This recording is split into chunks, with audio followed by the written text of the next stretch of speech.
কিরে ভাইপো, বলি কেমন আছিস? লেখাপড়া করছিস তো ঠিকঠাক? আর বললো না কাকা, লেখাপড়া ছাড়ি দিনছি। কেন রে, লেখাপড়া ছাড়লি কেন? আর বললো না, প্রথমে প্রাইমারি, তারপর আপার প্রাইমারি, তারপর মারামারি করে প্রায় মাধ্যমিকটা মারেই দিয়েছিলাম, কিন্তু পরীক্ষা দিবার আগেই পড়াটা ছাড়ে দিলাম। কেন ছাড়লি কেন? কেন মানে মাস্টারদের কথাবার্তা শুনে আমি কনফিউজ হয়ে গেলাম। কেন কেন মাস্টার আবার কি করলো? কি করলো মানে, এক একটা মাস্টার একই জিনিসেরই অন্য অন্য নাম বলছে।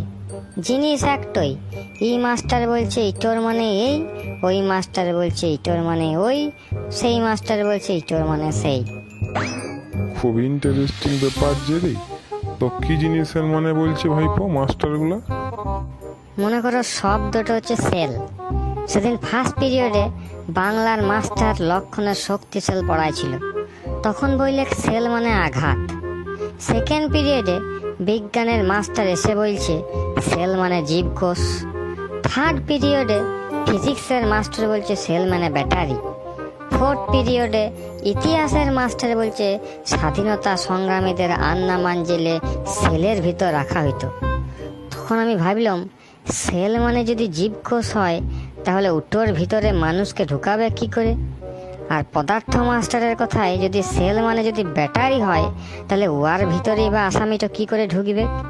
তখন দাঁড়ায় পড়ে প্রশ্ন করলাম, স্যার সেল মানে কি? স্যার বললে সেল মানে জেলের ছোট কুঠুরি। আবার ফিফথ পিরিয়ডে ইকোনমিকের মাস্টার এসে পড়ে বলছে সেল মানে বিক্রি। সে গেল।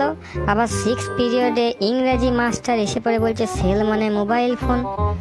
তখন আমি ঠিক করলাম এই স্কুলে আর পড়া যাবে নাই। এই স্কুলের এক এক মাস্টার এক এক রকম বলছে, আমার ঘটে যা বিদ্যা আছে এই স্কুলে পড়লে সেটাও চলে যাবে। সেই জন্যে কাকা ঠিক করলাম যে স্কুলে আর পড়বো নাই, ওই জন্য পড়াশোনা ছাড়িয়ে দিলাম।